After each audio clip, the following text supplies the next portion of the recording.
구원의 하나님을 기억하라라는 말씀의 제목으로 은혜를 나누겠습니다. 하나님은 이스라엘 백성들에게 절기를 지키라고 성경에서 여러 번 말씀하십니다. 이스라엘이 지킨 대표적인 절기가 무교절, 그리고 맥주절, 수장절입니다. 이게 좀 다른 이름으로 불립니다. 무교절은 6월절부터 시작해서 6월절, 그리고 또 맥주절은 처음 예배를 드리는, 처음 첫 열매로 예배를 드리는데, 이게 신약에서는 오순절 개념이 좀 더 강화되었습니다. 77절 이렇게도 말씀하고 있고, 또 수장절은 우리로 말하면 추수감사절과 같은 것입니다. 그래서 초막절이라고도 합니다. 추수 다 마치고 그리고 초막에서 거하면서 하나님의 은혜를 감사했던 그런 절기입니다. 이런 대표적인 절기 외에도 안식일 규례가 또 있습니다. 안식일은 이스라엘 백성들이 하나님 백성임을 나타내는 일들이었습니다. 신명기 5장 15절에 너는 기억하라 라고 하시면서 내가 애굽 땅에서 종이 되었더니 내 하나님 여호와가 강한 손과 편팔로 거기서를 너를 인도하여 내었나니 그러므로 내 하나님 여호와가 내게 명령하여 안식일을 지키라 하느니라 라고 말씀하십니다. 너는 기억하라 라고 하시면서 하나님이 애굽에서 그들을 종되었던 그들을 인도하신 것을 기억하는 의미로 안식일을 지키라 라고 하시는 겁니다. 이스라엘 백성들이 안식일을 지키는 것은 그래서 하나님의 인도하심을 받아 애굽에서 나왔음을, 그리고 우리는 그 하나님의 인도하심을 받은 백성이다라는 것을 하나님이 광야에서 그들에게 알려주시면서 그것을 끝까지 계속 지키라고 하시는 겁니다.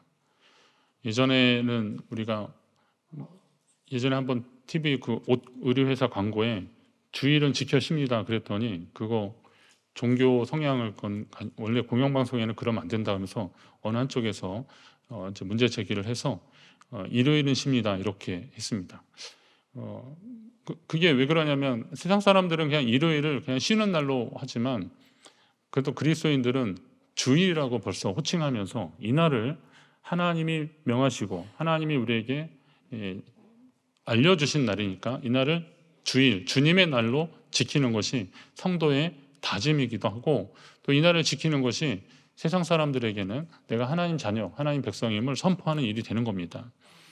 그리고 흥미로운 것은 하나님이 이스라엘 백성들에게 절기나 안식일을 지키라고 하실 때 기억하라라는 단어를 사용하신다는 겁니다. 이것을 기억하라는 거예요. 이 절기를 기억하라. 이 절기를 지키는데 하나님을 기억하라. 하나님의 은혜를 기억하라. 사람들은 좋은 기억을 추억이라고 말합니다. 그리고 나쁜 기억을 차라리 꿈이었으면 좋겠다라는 말로 그런 뜻으로 악몽이라고도 합니다. 여러분과 주님의 기억이 좋은 추억이 되시기를, 당연히 그러겠죠. 좋은 추억이 되기를 바랍니다. 남자들은 군대 얘기 많이 하잖아요. 이게 왜 그런가 했더니 사람이 살면서 가장 힘들었던 시기에 대한 기억이 특별하기 때문에 그렇다는 겁니다. 그리고 또 그 힘들었던 기억은 하필이면 또 가장 늦게 가는 것 같다는 거예요. 힘든 시간들이 늦게 가는 것처럼 여겨서 그 구간들을 다 알게 되는 겁니다. 저도 뭐 가끔 군대 얘기하는데 그것도 그 시간이 뭐 쉽지 않았기 때문에 그런 겁니다. 제가 어디 가서 누구한테 맞겠습니까? 맞을 것 같습니까? 그런데 아주 뭐 허락도 없이 그냥 순식간에 그냥 그런 일들이 수도 없이 많으니까 제가 어디 가서 그런 쌍욕을 어디 들어보겠습니까? 그런데 저한테 막 무차별로 그런 공격을 제가 받았는데 어떻게 해야 돼요? 가만히 있어야 되잖아요. 안 그러면 제대 못하니까. 그런 거 아닙니까? 그런 시간들이, 참고 참았던 시간들이 쉽지 않으니까 그 시간들이 다 기억나고, 그러다 보니까 뭐 살면서 또 이야기하고 되는 겁니다. 따라서 살다 보면 또 이렇게 힘들었던 시기도 추억이 되기도 하는데, 그것은 왜 그러냐면 힘들었을 때 함께 버텨준 사람들, 그래서 동기, 친구, 이게 중요한 겁니다. 힘들 때 내 옆에 누가 있느냐, 이게 중요하더라고요. 사람이 주는 위안도 크지만 가장 결정적으로 우리는 하나님 의지하고 믿음으로 사는 사람들 아니겠습니까? 여러분이 가장 힘들 때 옆에 누가 계셨습니까? 우리 주님이시는, 우리 주님이 저와 여러분과 함께 하셨음을 믿으시기 바랍니다. 그래서 그 주님을 기억하라는 거예요. 우리 인생 가운데 가장 결정적일 때 함께 하셨던 그 하나님을 기억하라는 겁니다. 힘들어 지치고 낙심할 때 주님이 여러분에게 손을 내밀었는데 그로 인해서 얼마나 큰 위로와 소망을 얻으셨습니까? 그 모든 것이 은혜라는 거예요. 그 은혜를 기억하라는 겁니다. 그래서 하나님이 이스라엘 백성들에게 유월절을 지키라라고 하면서 사실은 그 하나님의 은혜를 기억하라라는 겁니다. 다음 주에 우리가 추수감사 예배를 드리면서 절기를 하나님 앞에 지키게 되는데 이것은 하나님의 은혜를 기억하라는 겁니다. 그것만 그렇겠습니까? 오늘 우리가 살아가는 모든 순간에 하나님을 기억해야 되는 것들이 참 많이 있다는 겁니다. 그런데 이것을 기억하고 지키는 데 있어서 원칙이 있습니다. 정한 기일에 지키라라고 하십니다. 정한 기일에. 하나님이 유월절을 지키되 정한 기일에 지키라 하시는데 정한 기일에 지키는 것은 무엇이냐? 아무 때나 절기를 지키라는 것이 아닙니다. 내 형편과 사정에 따라 지키라는 것이 아닙니다.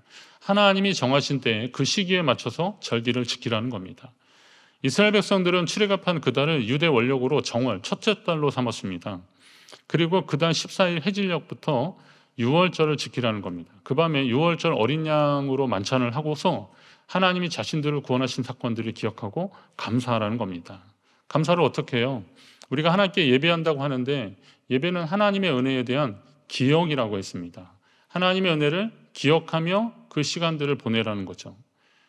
유월절 양을 먹으면서 자녀들이 물어볼 거예요. 아빠 이거 왜 먹는 거야? 라고 했을 때 하나님이 민수기 때는 아직 그 출애굽 세대니까 하나님이 애굽에서 우리를 구원해 주신 것을 감사하면서 지키라는 거야.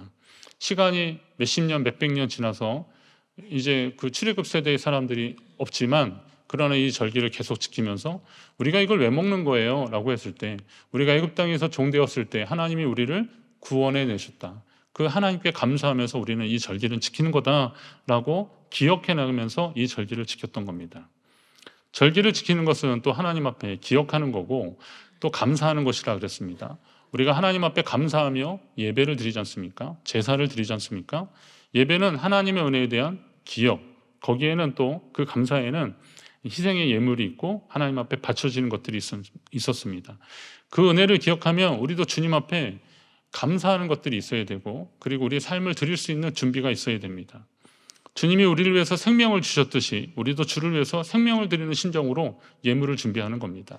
예전에는 희생의 제물을 준비했지만 예수 그리스도께서 십자가에 달려 돌아가신 이후에 우리는 더 이상 그 희생의 제물은 필요 없습니다. 우리가 준비할 제물은 필요 없습니다. 그러나 주님이 생명을 내어주셨듯이 우리가 생명처럼 여기는 것 중에 일부를 하나님 앞에 드릴 준비도 되어 있어야 되는 겁니다.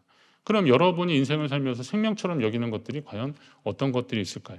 우선은 여러분의 생명입니다. 여러분이 하나님 기뻐하시는 거룩한 산 제물이 되도록 하나님께 여러분을 지켜드려야 됩니다. 그리고 또 우리의 시간도 하나님 앞에 드리는 거죠. 이 시간에 다른 거 장사하시거나 다른 사업하시는 분들은 바이어를 만나거나 누구 만나면 또 여러 가지 일들을 하실 수 있는데 이날을 소중히 여기서 하나님 앞에 나와서 예배하는 거 아닙니까? 그리고 또 물질을 드리는 겁니다. 살아가면서 물질이 얼마나 소중합니까?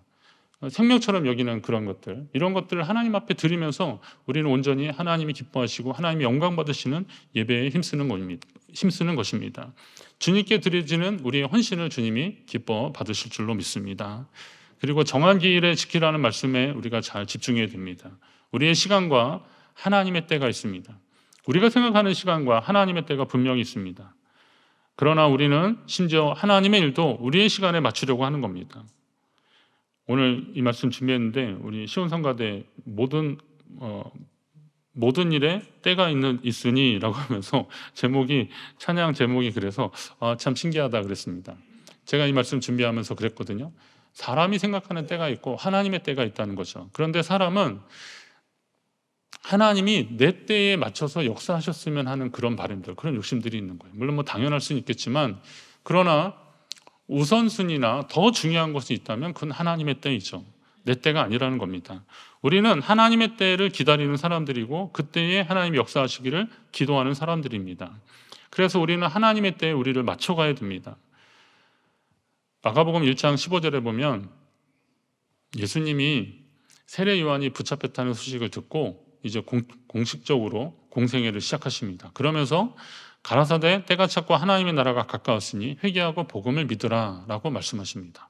저는 이 말씀을 묵상하면서 큰 은혜를 받았습니다. 때가 찼다는 것은 이제 하나님이 일하시는 거죠. 하나님이 역사하시는 거죠. 그전에도 하나님은 계속 역사하시고 일하셨지만 지금 하나님이 구체적으로 일하시는 순간이다라는 것을 선포하고 계시는 겁니다. 자, 하나님이 일하실 때는 어떻게 하라는 거예요? 회개하라는 겁니다. 먼저 회개하라는 거예요. 이건 그들이 죄가 많고 그리고 그들이 잘못하고 있어서 그런 회개도 있지만 이 회개의 본뜻은 가던 길을 돌아서다라는 그런 의미가 있습니다. 그러니까 내가 어떤 길을 가고 있다가 하나님의 때가 이뤘을 때 돌아서야 될 때 빨리 돌아서라는 겁니다. 나 이거 좀 갔다가 오면 안 될까요?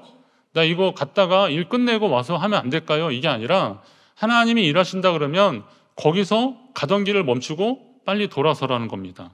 그리고 복음을 믿으라는 겁니다. 복음을 믿으라. 복음을 믿으라는 것은 그의 삶의 중심이 복음이 되어야 된다는 거예요. 집에 아이 하나만 태어나도 삶의 패턴이 많이 바뀌잖아요. 그렇습니다. 뭐 전화기는 거의 무음으로 해놓고 아파트 이렇게 보면은 집에 아이가 자고 있습니다. 벨을 누르지 말아주세요. 뭐 이렇게 부탁도 하고 그러더라고요. 예. 집에 그 작은 아이 하나 생겨도 생활 패턴이 바뀌는 겁니다. 또 집에 누가 오시면 또 그분 때문에 누구냐에 따라 좀 다르긴 하는데, 전에 교회에 있을 때 어느 집사님 모이려다가 갑자기 가셔야 된대요. 그래서 왜 그러냐 했더니 저녁을 해야 된다는 거죠. 그래서 아니 뭐 남편도 뭐 장사하는 분이라 늦게 오시고 뭐 갈 일이 없거든요. 여기서 그냥 같이 짜장면 먹자고 그랬더니 아니래요. 집에 시어머니가 와 계신데요. 그래서 저녁 해드리러 가야 된다는 거예요. 예. 시어머니 한번 오시니까 패턴이 바뀌더라고요. 그게 지극히 정상적이고 일반적인 모습입니다. 자, 그러면 우리 인생 가운데 복음이 들어왔어요. 예수님이 중심이 되셨어요. 그러면 삶이 바뀌어야 되는 거 아닙니까? 하나님의 때에 맞춘다는 것은 바로 그런 거죠. 내가 중요하게 여겼던 그 길에서 돌아서는 거고, 하나님이 원하신다면, 그리고 내 삶의 중심이 내가 아니라 주님이 되어주는 것, 이것이 바로 회개하고 복음을 믿고 하나님의 때에 맞춰 사는 삶의 모습입니다. 이전의 사람들은 자신들의 시간에 하나님의 회복하실 것을 기대했습니다. 그래서 예수님 당시에 그 앞에 사람들은 헬라에 대항하고 로마에 맞서서 군사를 일으켜서 맞서 싸웠습니다. 그러나 그들은 참패하고 말았습니다. 성전은 다시 무너졌고 백성은 더 뿔뿔이 흩어졌습니다. 이제 더 이상 희망이 없다고 할 때 예수님이 오셔서 하나님의 때가 되었다고 선포하시면서 회개하고 복음을 믿으라고 하시는 겁니다. 그 말은 어떻게 해요? 하나님 중심으로 살아가라. 하나님의 때가 지금이다 라고 하시는 겁니다. 저와 여러분, 하나님의 때를 기다리는 사람들입니다. 정한 방법으로, 정한 기한에 하나님의 방법대로, 내 방법이 아니라 하나님의 방법대로 하나님의 때를 기다리는 사람들입니다. 하나님이 정하신 때를 소중히 여기고 주님의 말씀과 뜻이 이루어지도록 더욱 힘쓰는 하나님의 사람 되시기를 간절히 바랍니다. 자, 이렇게 하나님이 정한 때를 지키는데 그것도 지키는 방법이 있는 거죠. 말씀드렸듯이 절기를 지키되 우리의 방법이 아니라 하나님의 때에 하나님의 방법대로 지켜야 되는 겁니다. 아무리 그 때를 맞췄다 하더라도 하나님이 원하시는 방법대로 지켜야 되지 내 방식대로 지켜서는 안 되는 것 아닙니까? 너희는 그것을 지키되 그 모든 율례와 그 모든 규례대로 지킬지니라 그러십니다. 성경 읽다 보면 뭐 율례, 규례, 율법, 뭐 이런 계명 이런 거 많이 나오는데, 그냥 간단하게 말하면 율례와 규례는 약간 미묘하지만 차이 있습니다. 율례는 하나님 주신 계명을 가지고 어떻게 살아야 된다라고 하는 그런 명령들, 이런 것들을 이제 율례라고 보시면 됩니다. 규례는 뭐냐면 살면서 이렇게 좀 보완해 나가는 거죠. 그리고 그렇게 하면 안 됐을 때 어떤 좀 하나님의 책망도 있고 또 징계도 있고 막 이런 것들이 규례입니다. 안 하면 안 되는 겁니다. 뭐 일반적인 것들이 있잖아요. 하나님을 경외하고 우상 숭배하지 않고 막 이런 것들은 율법입니다. 그리고 그 우상 숭배하지 않는, 그리고 하나님을 경외하는 방법들이 쭉 나오는 것들이 율례들입니다. 그런데 그것을 지키지 않았을 때는 어땠다라고 하는 규칙을 정해놓은 게 이게 규례들입니다. 근데 이런 방법대로 하나님을 섬기고 이 절기를 지키라고 이렇게 말씀하시는 이유가 있습니다. 왜냐하면 이 율례와 규례는 하나님의 뜻에 이루는 가장 빠르고 옳은 길이기 때문에, 바른 길이기 때문에 그렇습니다. 백성에게는 가장 안전하고 편한 길이기 때문에 그렇습니다. 예전에 그런 구호 있었잖아요. 질서는 편하고 아름다운 것, 뭐 이렇게 있었거든요. 근데 저는 이 말을 그냥 뭐 지나가다 보고 그랬었는데, 그것이 가장 현실적으로 느껴온 게 어디였냐면, 그 운전을 하다 보면 이렇게 두 도로가 합류하는 데 있지 않습니까? 그리고 합류하는 데 이렇게 보면 원래 그 합류하는 도로에서 그 주행 원칙들이 있어요. 그건 뭐냐면 왼쪽에서 한 대 나가면 오른쪽에서 한 대 가고, 한 대 가고, 한 대 가고 그래야 됩니다. 이게 거기 원칙입니다. 그럼 운전 에티켓이 있는 사람들은 그 차가 지나갈 때까지 기다려주고 또 양보해주면 고맙다고 그러고 가는데, 만약에 내가 좀 바쁘다고 생각해서 앞차를 그냥 바짝 붙여서 끼어들 틈을 주지 않고 막 그렇게 가다가 접촉사고라도 난다면 나 하나만이 아니라 내 뒤에 서 있는 사람들이 다 막히는 거죠. 그냥 그렇게 한 대 한 대씩 빠지면 한 20분이면 갈 거를 그렇게 함으로 50분, 1시간도 더 지체되는 겁니다. 그러니까 그런 원칙을 잘 알고 지켜 행하는 사람들은 편하고 빠르게 갈 수 있는 거죠. 하나님도 우리에게 율례와 규례를 계속 강조하시는 게 왜 그렇습니까? 인생에 있어서 방황하지 말고 다른 길 가지 말고 인간적으로 그렇게 할 거 없이 그냥 하나님의 말씀대로 살아가는 것이 가장 안전하고 편하다라는 것을 말씀해 주시는 겁니다. 하나님의 말씀대로 사는 것이 얼마나 귀하고 즐거운 일인지 모릅니다. 이것은 제 말씀이 아니라 신명기 29장에 보니까 그런즉 너희는 이 언약의 말씀을 지켜 행하라. 그리하면 너희의 하는 모든 일이 형통하리라 라고 하십니다. 형통이라는 것이 막힘없이 이렇게 진행되는 걸 말하잖아요. 그러면 하나님의 말씀을 지켜 행하는 사람들에게 하나님이 그런 형통을 주신다는 겁니다. 오늘 여러분의 삶에 있어서 뭐가 자꾸 막히고 힘들다 그러면 잘 생각해 보십시오. 나는 말씀대로 살고 있는가? 하나님 뜻 가운데 있는가? 점검하셔야 됩니다. 형통은 우리 모두가 바라는 일들입니다. 그런데 그냥 오는 것이 아니라 하나님의 말씀을 지켜 행하는 데서 온다는 사실을 믿으셔야 됩니다. 하나님 우리가 가장 편하고 빠른, 그러면서도 올바른 길로 가기를 원하십니다.